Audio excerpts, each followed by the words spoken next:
ఈరోజు మనం వాగ్దానం ఏం చెప్పబోతున్నామంటే యోబు గ్రంథం 11వ అధ్యాయం 19వ వచనంలో చూడబోతాం.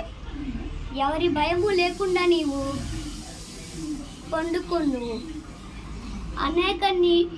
అనేకులు నీతో వినపములు చేసేదారు అని వాగ్దానం ఈరోజు సేవించుచున్నారు. ఒక చిన్న ప్రార్థన చేసుకున్నాం. శుద్ధి సత్యాలు తెచ్చుకున్నాం.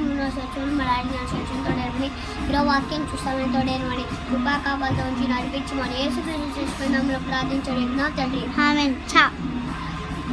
ఇంకో వాగ్దానం కూడా కొంతమంది తెనీలోనికి ఈ యొక్క సూత్రం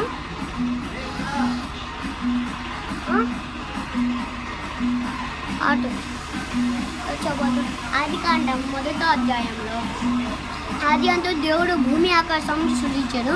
భూమి నీలంగాను శూన్యంగాను నుండెను.